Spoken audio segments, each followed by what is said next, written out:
Welcome back to Lagbala Academy. Myself Shruti Sharma. So today I will discuss about bacteria. So I will describe bacteria anatomy and physiology. This is a very important topic as per microbiologist. I just in detail explain in Hindi. So please पूरा video आप देखेंगे तो आपको पूरे यहाँ पे notes भी मिलेंगे और आपको पूरा इसका एक्सप्लेनेशन भी हो जाएगा अच्छे से।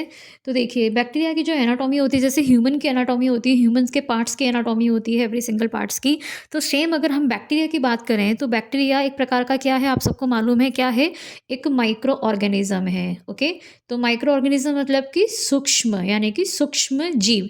दूसरा कि जो बैक्टीरिया होते हैं वो कैसी सेल होती है, प्रोकैरियोटिक। प्रोकैरियोटिक मतलब प्रो मतलब पुराना और कैरियोटिक मतलब क्योंकि जहाँ पे केंद्रक डेवलप नहीं था, तो ये बैक्टीरिया क्या होता है, एक प्रोकैरियोटिक सेल है। यूकैरियोटिक सेल में क्या होता है, जिसमें डेवलप्ड चीज़ें होती हैं, जैसे केंद्रक डेवलप होता है, सेल ऑर्गेनिज उसके अंदर डेवलप होते हैं। ठीक है, तो प्रोकैरियोटिक सेल है ये बैक्टीरिया, यूकैरियोटिक नहीं है। तो प्रोकैरियोटिक का मतलब होता है कि जिसके अंदर न्यूक्लियस ही डेवलप नहीं था, तो इसलिए ये जो बैक्टीरिया होते हैं वो कहलाते हैं प्रोकैरियोटिक सेल। इसके अलावा ये एक प्रकार की सिंगल सेल होती है। प्रोकैरियोटिक का जो दूसरा फीचर्स होता है वो क्या होता है कि सिंगल सेल होती है। एक सिंगल सेल ही जो होती है वो पूरा इसके काम करती है, चाहे इसका फिर रेस्पायरेशन हो, लोकोमेशन हो, इसका फूडिंग हो, या इसका कोई भी ऐसा पार्ट हो, वो सारा काम इसकी बैक्टीरिया की केवल एक सिंगल सेल करती है। तो प्रोकैरियोटिक सेल को समझने के लिए एक एग्जाम्पल है आपके पास बैक्टीरिया। तो बैक्टीरिया को स्ट्रक्चर अगर आप समझेंगे तो आपको क्लियरली यहाँ पे समझ में आएगा कि प्रोकैरियोटिक सेल क्या होती है। तो आइए स्टार्ट करते हैं बैक्टीरिया। तो बैक्टीरिया की एनाटॉमी के कुछ पार्ट्स होते हैं जो हम यहाँ पे पॉइंटों में बताएंगे। तो देखिए यहाँ पे है cell wall, cell membrane, cytoplasm, cytoplasmic inclusions, nucleoid, capsule, flagella, fimbriae and bacterial spores है। ये सारे ही पार्ट किसके होते हैं, बैक्टीरिया के स्ट्रक्चर के होते हैं। ये एग्जाम में कम से कम भी आपकी 20 नंबर 10 नंबर में क्वेश्चन पूछ लिया जाता है इसका एनाटॉमी का। DOTT में तो ये डिटेल में आ सकता है ये क्वेश्चन। साथ में इसके साथ बैक्टीरिया से होने वाली डिजीज को लेके भी क्वेश्चन आ सकता है। तो आपको वहाँ बैक्टीरिया के नाम बताने पड़ेंगे और बैक्टीरिया से होने वाली डिजीज को डिस्क्राइब करना पड़ेगा, क्योंकि जो भी आपके सिलेबस में जितने भी सारे बैक्टीरिया दे रखे हैं, तो कॉमन जो बैक्टीरिया होता है, चाहे वो GPC हो चाहे GNB हो, लेकिन उन सबका कॉमन जो स्ट्रक्चर होता है उसके लिए आपको एनाटॉमी को समझना जरूरी है। तो देखिए यहाँ पे मैंने बैक्टीरिया की एक सेल दिखा रखी है। इस बैक्टीरिया की सेल में आप देखेंगे कि ये वाला जो अब शुरू से बाहर से चलते हैं, तो देखिए ये वाला जो पार्ट है वो क्या है बेटा, कैप्सूल है। ठीक है, कैप्सूल सबसे बाहर वाला पार्ट होता है ना। कैप्सूल के अंदर जाएंगे तो ये क्या कहलाएगा, सेल वॉल। ये वाला पार्ट कौन सा है, सेल वॉल का। ये वाला पार्ट कौन सा है, कैप्सूल का। सेल मेम्ब्रेन फिर कहाँ आ गया, ये अंदर की साइड आ गया सेल मेम्ब्रेन। साइटोप्लाज्म में ये जितना भी आपको डॉट डॉट वाला पार्ट दिख रहा है ये साइटोप्लाज्म है। साथ में ये न्यूक्लियोइड है, इसके पास कोई डब्बा नहीं है, ये यहाँ पे कोई केंद्रक नहीं है, ये बस जैसे कि ये ऐसे हेलिकल ऐसे ही यहाँ पर DNA इसका यहाँ पर साइटोप्लाज्म में विदाउट केंद्रक यहाँ पे पड़ा हुआ रहता है। मतलब कि इसके अंदर कुछ भी, इसके चारों तरफ कोई ऐसा आवरण नहीं है, जैसे कि यूकेरियोट के अंदर केंद्रक के अंदर हमारे न्यूक्लियस के अंदर क्या होता है, हमारा जेनेटिक मटेरियल होता है। तो इसका जो जेनेटिक मटेरियल होता है ये डबल स्टैंडर्ड में ही है, लेकिन पड़ा कहाँ रहता है, ये साइटोप्लाज्म में। फिर यहाँ पे देखिए ये छोटे छोटे जो आपको दिख रहे हैं ना डॉट डॉट से ब्लैक कलर के, ये क्या है, प्लाज्मिड। यानी कि प्लाज्मिड वो होता है जो एक्स्ट्रा DNA होता है, जो कि इसके किसी और फंक्शंस में काम आता है, जैसे इसके एक बैक्टीरिया से दूसरे बैक्टीरिया में ये ट्रांसफर हो सकता है। पिलाई, पिलाई क्या होती है, सेक्स पिलाई होती है, यानी कि इसके थ्रू ही ये यहाँ पर क्या करता है, कॉन्जुगेशन करता है दूसरे बैक्टीरिया के साथ, यानी इनका जो रिप्रोडक्शन होता है, तो ये एक बैक्टीरिया से दूसरे बैक्टीरिया में पिलाई के थ्रू अपना जेनेटिक मटेरियल ये दूसरे बैक्टीरिया में ट्रांसफर करते हैं। फिर आती है ये फिम्ब्री। फिम्ब्री पिलाई कभी एक या दो ऐसे होती है, लेकिन फिम्ब्री क्या होती है, just like hair like structure होती है। जैसे ये दिख रहा है ना आपको छोटे छोटे छोटे सोरे, ये सारे इसके हेयर लाइक स्ट्रक्चर रहते हैं जो इसको मूवमेंट में काम आता है। बाकी डिटेल में मैं आपको आगे समझाऊंगी। और ये एक लंबा सा जो आपको दिख रहा है ये होता है फ्लैजिला, ये भी इसका लोकोमेशन में काम आता है, जिसको ये बैक्टीरिया जिसके अंदर फ्लैजिला होता है वो मोटाइल बैक्टीरिया कहलाता है। और ये साथ में इसके पास होते हैं राइबोसोम, जो कि आगे जाके इसमें प्रोटीन के आगे बाकी बनाने में इसके जो पार्टिसिपेट इसको करते हैं। तो ये सब कितने क्या होते हैं, क्या इनका फंक्शन होता है, today we will discuss about in detail, है ना। तो ये हो गया आपका डायग्राम। अब आगे चलते हैं। तो bacteria cell divided in 2 parts है, विच फर्स्ट इज एक्सटर्नल और second is internal. External part क्या है और इंटरनल पार्ट क्या है, तो यही सारे जो पार्ट्स हैं वो आपको हम आगे क्या करेंगे, इसमें डिवाइड करके बताएंगे। तो हम सबसे पहले डिस्कस करेंगे एक्सटर्नल स्ट्रक्चर के। तो एक्सटर्नल स्ट्रक्चर में देखिए क्या क्या आ रहा है, फ्लैजिला, फिम्ब्री एंड आ रहा है कैप्सूल। ठीक है, तो आपको ध्यान रखना है ये बाहर क्या है, फ्लैजिला है, फिम्ब्री है, और सबसे बाहर वाला पार्ट क्या है, यानी कि ये फ्लैजिला हो गया 1, फिर ये हो गया आपका फिम्ब्री 2, और देन 3 हो गया आपका ये कैप्सूल। ओके, गॉट इट बच्चों। तो ये 3 चीज़ें हैं जो हमको किस में दिखानी है, एक्सटर्नल। आप एग्जाम में भी इसको इसी तरह से बता के आना है कि एक्सटर्नल क्या है और इंटरनल क्या है। तो इससे आपकी मार्किंग अच्छी मिलेंगे, क्योंकि अगर आप इसको अच्छे से यहाँ पे डिस्क्राइब करेंगे। देन उसके बाद आता है फिर यहाँ पर ये आएगा फिर आपका इंटरनल स्ट्रक्चर को फिर हमने डिवाइड किया है। देखिए, cell wall, cell membrane, cytoplasm, nucleoid, mesosome and plasmid, ये इसके क्या कहलाते हैं सारे। आप इस स्ट्रक्चर में जाके देखेंगे तो मैं आपको दिखा देती हूँ, चलो, कि ये देखिए इसमें सेल वॉल है, ये जो सेल वॉल अंदर की साइड जा रहे हैं, सेल मेम्ब्रेन है, साइटोप्लाज्म है, न्यूक्लियोइड है अंदर वाला पार्ट, मीजोसोम्स होते हैं जहाँ से ये रेस्पिरेशन करता है, और राइबोसोम, ये सारे किसके पार्ट है, इंटरनल के पार्ट है। कम बैक अगेन, तो हम यहाँ पे वापस अपने थ्योरी वाले पार्ट पे आएंगे, तो कि बैक्टीरिया के स्ट्रक्चर को, क्योंकि हमें यहाँ पे विथ नोट से समझना है। फिर आगे हम देखेंगे यहाँ पे कि ये एक्सटर्नल स्ट्रक्चर है। तो एक्सटर्नल स्ट्रक्चर में आप देखिए फ्लैजिला, फ्लैजिला में देखिए कि long hair like filaments structure है ना। तो सबसे पहले हम स्ट्रक्चर में क्या देख रहे हैं, फ्लैजिला देख रहे हैं, जो ये ऐसा था ना बैक्टीरिया के जो साथ में ये लंबा पूंछ जैसा था, ये वाला पार्ट पढ़ रहे हैं हम यहाँ पर। तो ये long hair like structure filament होती है, फिलामेंट स्ट्रक्चर होती है। इसका जो साइज होता है वो होता है 4 to 5 म्यू माइक्रोन। हमेशा ध्यान रखना, म्यू मतलब छोटा होता है ना, माइक्रोन में होता है ये। डायमीटर इसका 0.4.1 म्यू में होता है। फिर ये होता है इसमें इट प्रूव मोटिलिटी एंड, यानी कि अगर जिसके अंदर ये प्रेजेंट है, यानी कि वो हमेशा क्या होगा, मोटाइल बैक्टीरिया होगा। टू द बैक्टीरिया फ्लैजिला है 3 पार्ट्स। फ्लैजिला के अगर इंटरनल स्ट्रक्चर को देख रहे हैं तो 3 पार्ट होते हैं। यहाँ से ये फिलामेंट होता है जो कि अटैच होता है इसके सेल वाले पार्ट से। देन अंदर की साइड में ये हुक होते हैं और ये उसकी होती है बेसल बॉडी, ये मतलब अंदर जाता रहता है। तो ये सेल मेम्ब्रेन से अटैच होता है, तो वहाँ से निकलता हुआ ये फिर हुक से निकलता हुआ ये फ्लैजिला इसकी बाहर की साइड में जाता है। देन आता है फिर क्या आएगा, पिलाई। फिर क्या आएगा, पिलाई और फेम्ब्री। तो पिलाई और फेम्ब्री को देखेंगे तो फेम्ब्री जो होती है इज़ वेरी शॉर्ट, यानी कि ऐसे वाली जो स्ट्रक्चर थी शॉर्ट होती है बहुत, होल हेयर लाइक स्ट्रक्चर होती है, नॉन हेलिकल फिलामेंट स्ट्रक्चर है ये, इसमें कोई हेलिकल नहीं होता है। इट लेंथ, इसकी जो लेंथ होती है वो 0.5 mm and consist of fimbrin protein, यानी कि फिम्ब्रिन प्रोटीन प्रेजेंट होता है इसमें। It help in adherence of host cell and fimbriae are present outer side the bacterial cell, यानी कि ये होस्ट सेल के एडहेरेंस, यानी कि जब ये बैक्टीरिया हमारी बॉडी के अंदर अब जाता है तो हमारी जो सेल्स होती है उनके साथ ये क्या करता है, ये उसके साथ बाउंड होने की कोशिश करता है, अटैच होने की कोशिश करता है, जिसकी वजह से बैक्टीरिया हमारे सेल से चिपक जाता है। ठीक है, आगे हम बात करेंगे पिलाई की। ठीक है, तो पिलाई क्या है, पिलाई भी इसके एक्सटर्नल स्ट्रक्चर के अंदर ही कवर होता है। तो ये पिलाई है एक लार्जर देन फेम्ब्री, ये छोटा बड़ा होता है थोड़ा सा। पिलाई जैसे फेम्ब्री तो छोटी है, पिलाई थोड़ी सी ऐसे मतलब बड़ी सी होती है। तो पिलाई क्या होती है, लार्जर देन फेम्ब्री। ध्यान रखना है कि फेम्ब्री छोटी है, पिलाई थोड़ी बड़ी होती है। इस कंसिस्ट ऑफ पिली प्रोटीन, इसमें पिली प्रोटीन होता है। लेंथ इसकी 10 से 20 म्यू mm होती है। ठीक है, वो 0.5 mm था, ये 10 से 20 mm होती है। चूँकि ये क्या है, थोड़ी सी बड़ी है, और फेम्ब्री क्या है, छोटी। तो फेम्ब्री कितनी थी, 0.5 थी, और ये यहाँ पर ये कितनी है, 10 to 20 है। ये आपको इसका साइज को भी यहाँ पे डिस्क्राइब करना पड़ेगा, तभी आप पिलाई और फेम्ब्री के अंदर डिफरेंस समझा पाएंगे। These are able to transfer of bacteria DNA from one bacterial cell to another bacterial cell। अभी मैंने बताया था आपको स्ट्रक्चर में कि एक बैक्टीरिया से दूसरे बैक्टीरिया में पिलाई का जो काम होता है वो क्या होता है कि वो अपने डीएनए को ट्रांसफर कर सकता है इजीली, और ये कुछ ही नंबर में होता है। जैसे फेम्ब्री जो होती है उसकी संख्या जैसे 100-200 हो सकती है, लेकिन ये कुछ ही होगा, जैसे 4 से 5 के बीच में प्रेजेंट होगी बैक्टीरिया के आउटर वाले पार्ट में। फिर आता है इसका कैप्सूल। देखिए, कुछ बैक्टीरिया होते हैं नॉन कैप्सुलेटेड और कुछ बैक्टीरिया होते हैं कैप्सुलेटेड। जब हम किसी भी पर्टिकुलर बैक्टीरिया के बारे में पढ़ते हैं तो वहाँ पे पढ़ते हैं कि this bacteria is non spore forming, non capsulated, capsulated. तो ये सारी चीज़ें जो होती है ना, वो आपको उसको जब पता चलेगी, जब जब आप इसको डिटेल में पढ़ेंगे। तो it is a surrounded by A polysaccharide in the form of A defined layer और ए कैप्सूल, यानी कि जो कैप्सूल होता है वो कैप्सूल एक बाहर बैक्टीरिया की साइड में इस तरह से यहाँ पे इसे थोड़ा सा मोटा सा इसका स्ट्रक्चर होता है जो सेल वॉल के बाहर होता है। वह ये किसका बना होता है, पॉलीसेकेराइड यानी शुगर की लेयर होती है, जिसको हम क्या कहते हैं, स्लाइम भी कहते हैं। किसी किसी बैक्टीरिया में स्लाइम होता है ये।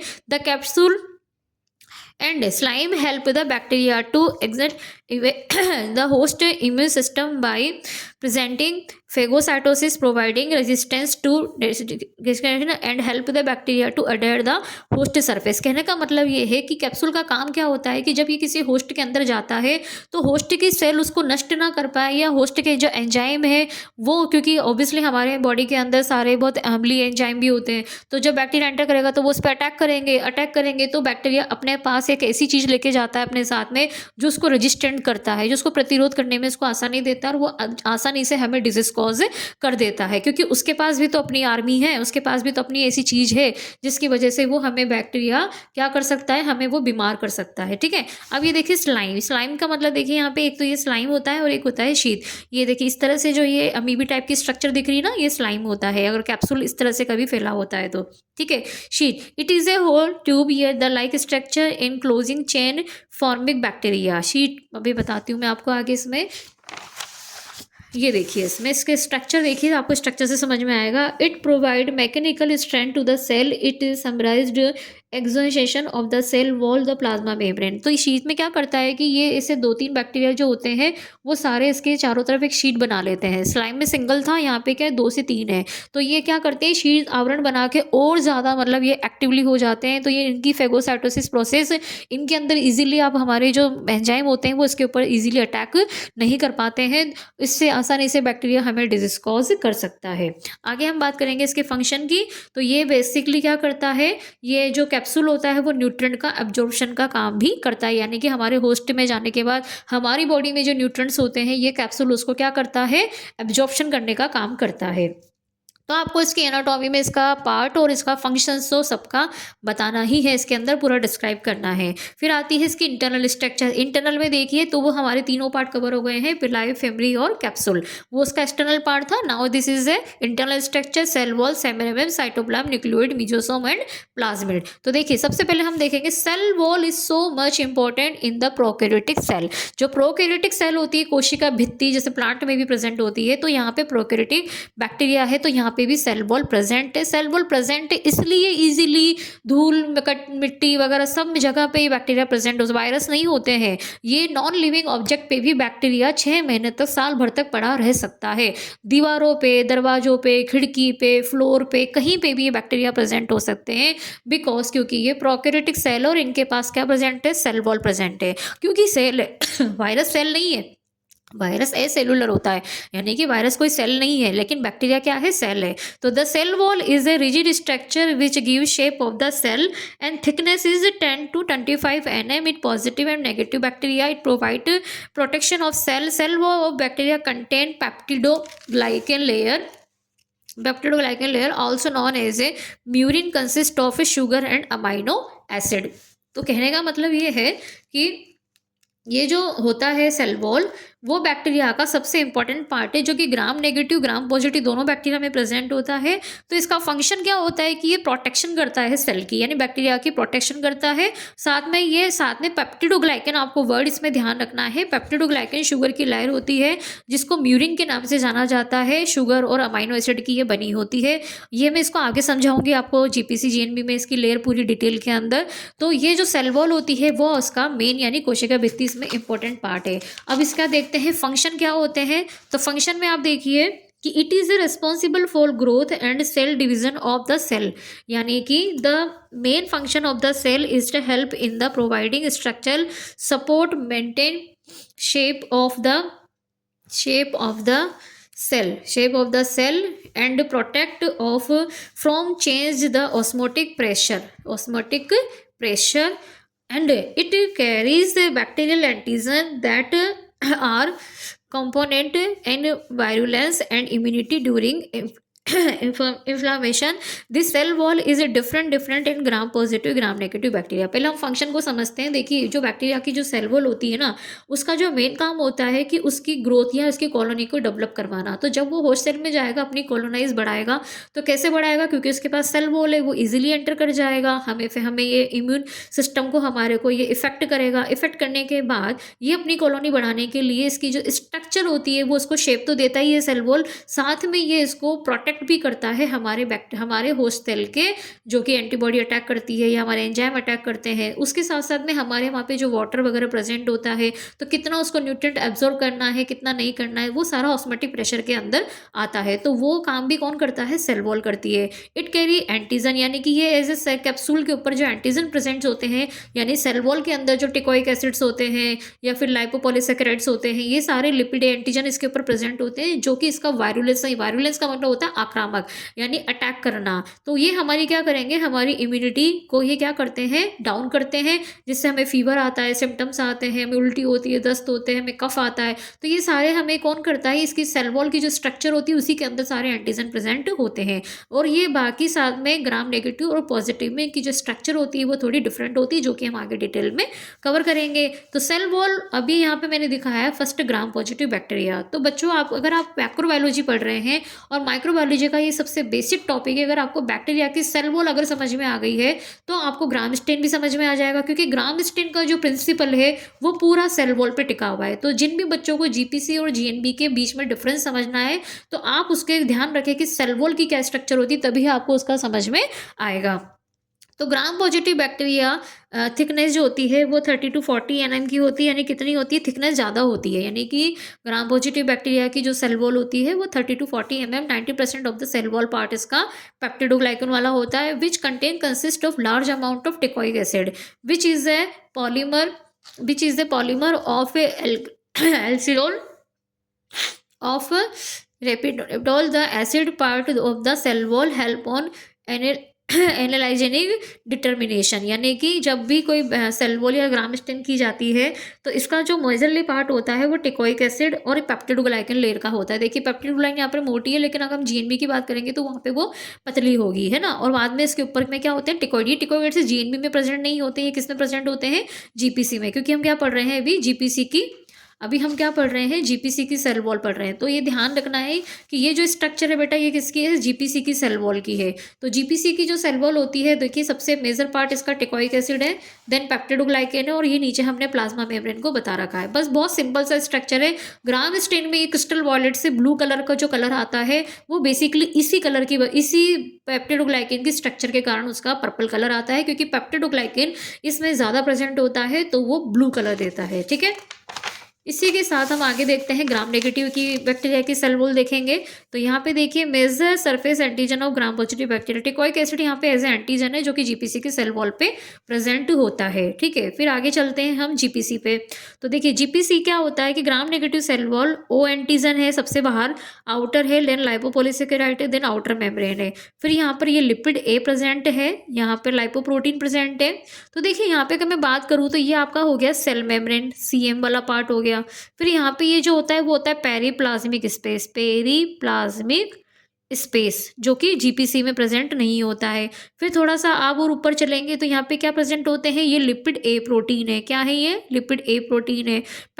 ये जो पेप्टिडोग्लाइकन मैंने यहाँ लिखा हुआ है पेप्टिडोग्लाइकन लेयर, ये पेप्टिडोग्लाइकन लेयर जहाँ पे जीपीसी में ज़्यादा थी, तो देखिए यहाँ पे ये केवल इतनी सी है पेप्टिडोग्लाइकन लेयर, जो कि म्यूरियन, और इसमें ही क्या प्रेजेंट होते हैं? लाइपोप्रोटीन प्रेजेंट होते हैं, जो कि जीपीसी में प्रेजेंट नहीं होते हैं। साथ में यहाँ पे लिपिड ए लाइपोप्रोटीन होते हैं और बाहर की साइड में एक आउटर मेम्ब्रेन होती है। तो जीपीसी में ना तो आउटर मेम्ब्रेन होता है, ना लिपिड ए होता है, ना लाइपोप्रोटीन होता है, और ना ही वहाँ पे जो पेप्टिडोग्लाइकन होती है वो ज़्यादा होती है, जबकि यहाँ पे कम है। ठीक है, बाकी प्लाज्मा मेम्ब्रेन तो उसमें भी प्रेजेंट होती है, ये इंटीग्रल प्रोटीन तो वहाँ पे भी प्रेजेंट होते हैं। तो इसमें एक्स्ट्रा क्या है? इसमें लाइपोपॉलीसैकेराइड पॉली आउटर मेम्ब्रेन में 1 2 3 4 5 है ना, ये जो 5 चीजें हैं ना, O antigen, lipopolysaccharide, outer membrane, lipid A, और साथ में ये पेप्टिडोग्लाइकन लेयर का पतला होना, और साथ में पेरीप्लाज्मिक स्पेस। तो यहाँ पे ये 5 से 6 जो चीजें हैं वो जीएनबी में ज्यादा होती है, इसलिए जीएनबी बैक्टीरिया और भी ज्यादा पैथोजेनिक होते हैं, और भी ज्यादा डेंजर होते हैं, खतरनाक होते हैं, कि अगर जीएनबी का किसी को इन्फेक्शन हो गया तो इससे सिम्टम्स हमें बहुत जल्दी आते हैं, हमें ट्रीटमेंट इसका लेना ही पड़ता है। बिना एंटीबायोटिक के ये बैक्टीरिया हमारी बॉडी से बाहर नहीं जा सकता। ठीक है, आई बात समझ में आप लोगों को? तो gram negative cell wall is thinner, पतली होती है, and more complex than the gram negative. Complex क्यों है? क्योंकि इसकी स्ट्रक्चर के अंदर पार्ट ज़्यादा है।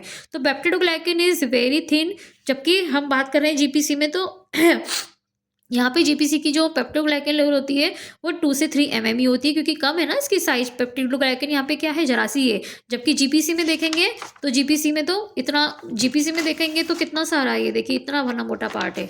ठीक है, तो देखिए इसमें आगे peptidoglycan layer their composed of 10% of cell wall, यानी 10% ही पार्ट है सेल वॉल का, जबकि वहाँ 90% पार्ट ऑफ आपका सेल वॉल का था।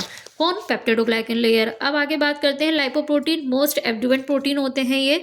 आउटर मेम्ब्रेन, आउटसाइड में cell wall is the thinner layer protect many of toxic compound, क्योंकि जीएनबी के बैक्टीरिया के अपने आप को खुद को बचाने के लिए इसके पास टॉक्सिक कंपाउंड इसके आउटर मेम्ब्रेन में प्रेजेंट होते हैं।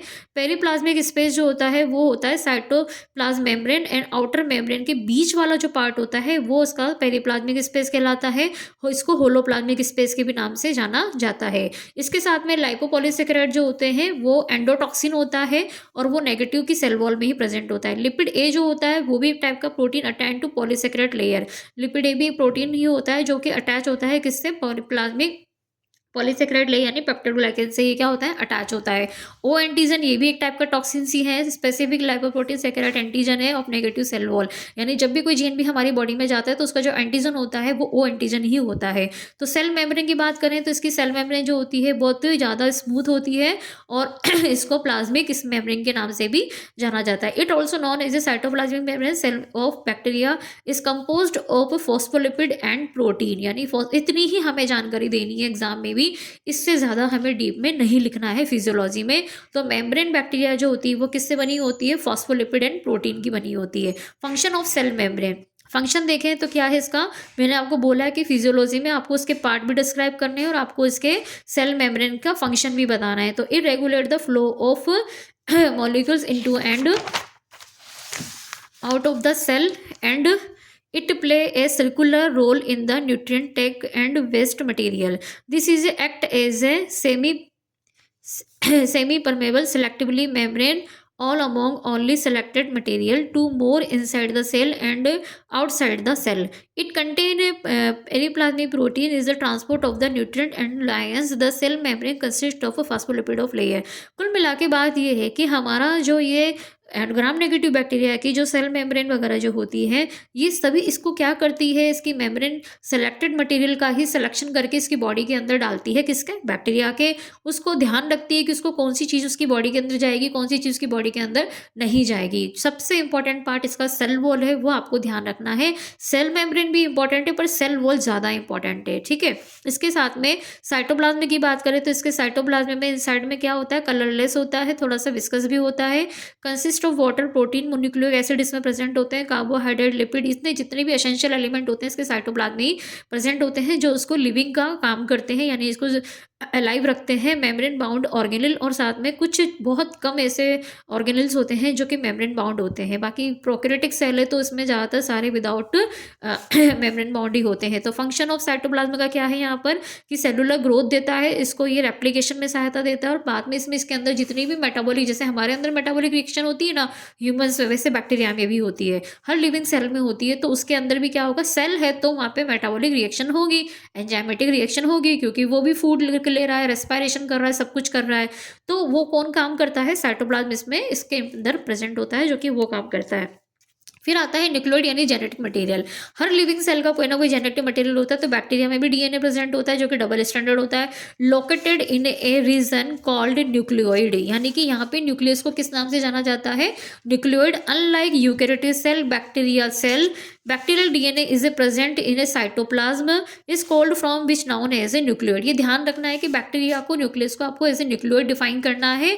डबल स्टैंडर्ड डीएनए होता है जो कि जैसे यूकैरियोटिक सेल में प्रेजेंट होता है, तो डीएनए जो होता है वो साइटोप्लाज्म में विदाउट केंद्रक यानी विदाउट न्यूक्लियस प्रेजेंट होता है, इसलिए हमने इसको क्या बोला है, न्यूक्लियोइड बोला है। अगर the cell do not have the true nucleus, यानी कि ट्रू न्यूक्लियस होता है ना, जैसे गोल टब न्यूक्लियस होता है, जैसे हम सबकी सेल में प्रेजेंट होता है यूकैरियोटिक्स में, तो इसके अंदर वो चीज़ प्रेजेंट नहीं होती है। इसकी जो जेनेटिक इंफॉर्मेशन होती है required for sale function, this is a single circular double standard and the nucleus membrane spindle shape without histone protein, यानी कि कहने का मतलब है कि यहाँ पे जो जेनेटिक इंफॉर्मेशन है बैक्टीरिया में as a nucleus without nucleus DNA यहाँ पर ऐसे ही साइटोप्लाज्म में पड़ा रहता है, डबल स्टैंडर्ड तो होता ही है और साथ में थोड़ा सा स्पेंडल शेप में होता है, इसमें कोई हिस्टोन प्रोटीन प्रेजेंट प्रेजेंट नहीं होते हैं। फंक्शन इसकी एक्टिविटी इनसाइड, यानी कि ये किस में हेल्प करता है, अंदर जितनी भी इसकी जो रिएक्शंस हो रही है वो सब उसके अंदर इसको ये हेल्प करता है। फिर आता है मीजोसोम। तो ये this is round sac like structure होती है मीजोसोम। जैसे ये जो सेल मेम्ब्रेन होती है वहीं से ये क्या करता है, इस तरह से अंदर की साइड में ऐसे फोल्डिंग करके अपनी सेल मेम्ब्रेन को फोल्ड कर लेता है जब इसको रेस्पिरेशन करना होता है, क्योंकि ये एक ही सेल है बैक्टीरिया के पास, तो इसी से इसको सारा काम करना है। तो मीजोसोम में कुछ नहीं है, सेल मेम्ब्रेन अंदर की साइड में ट्यूब लाइक स्ट्रक्चर बना लेती है। फन, वो ट्यूब लाइक स्ट्रक्चर क्या कहलाती है, मीजोसोम कहलाती है। Present much more prominent in gram positive and gram negative organism. Video को थोड़ा पीछे लेके जाएंगे स्ट्रक्चर पे, तो वहाँ पे मीजोसोम दिखा रखा है, आप वहाँ पे जाके इसको देख सकते हैं। तो मीजोसोम बेसिकली इसमें रेस्पिरेशन का काम करता है, किसमें, बैक्टीरिया में। फंक्शन ऑफ मीजोसोम का क्या है, वेरियस एंजाइमेटिक रिएक्शन है, सिक्रीशन है, और साथ में इसका रेस्पिरेशन है। प्लाज्मिड, प्लाज्मिड जो मैंने दिखा रखा है डायग्राम में, छोटे छोटे गोल गोल, this is extra chromosomal DNA called as a plasmid. It can be replicate independently in the chromosome and use genetic engineering. जब हमें किसी बैक्टीरिया से एक्स्ट्रा में जब कुछ हमें उसका मटेरियल निकालना होता है, जेनेटिक, हमें कोई जेनेटिक इंजीनियरिंग करनी होती है, किसी बैक्टीरिया का हमें रिसर्च करना होता है, तो हम उसके क्या पार्ट यूज़ में लेते हैं, प्लाज्मिड पार्ट को यूज़ में लेते हैं। तो plasmid are smaller circular DNA molecule, गोल होता है ना, ये ऐसा गोल होता है क्योंकि, एंड नॉन एसेंशियल जीन है, मतलब कि इसका इतना इंपॉर्टेंट रोल नहीं है बैक्टीरिया के लिए, क्योंकि उसके पास उसका मेन डीएनए है, ये एक्स्ट्रा है। उसका बात होता है सबसे लास्ट है राइबोसोम। इंटरनल स्ट्रक्चर में contain ribosome which are responsible for protein synthesis, जैसे हम यूकेरियोटिक्स में भी होते हैं, ये 70S और 80S टाइप के होते हैं, लेकिन हमारे प्रोकैरियोटिक सेल में यहाँ पर 70S टाइप के प्रेजेंट है। स्मॉलर होते हैं थोड़े से than those found in the eukaryotic, यानी कि ये 80S और 70S के नाम से जाने जाते हैं, जो फिर आगे फर्दर डिवाइडेड होते हैं। तो यहाँ पर आपको ध्यान रखना है कि राइबोसोम वैसे प्रोटीन सिंथेसिस के अंदर इंपॉर्टेंट इसका रोल है। तो आई होप आपको बैक्टीरिया का फिजियोलॉजी आज यहाँ पे इसका कंप्लीट हो जाता है एक ही लेक्चर के अंदर। तो आप इसका स्ट्रक्चर को जब भी आप एग्जाम में बनाएं तो इसको अच्छे से बनाएं, और अच्छे से बनाने के साथ साथ इसके इंटरनल और एक्सटर्नल पार्ट को अच्छे से डिफाइन करें, और उसके सारे नामों के साथ उसका फंक्शन और उसके बारे में आपको थोड़ा थोड़ा स्ट्रक्चर के बारे में डिटेल करना है। Thank you.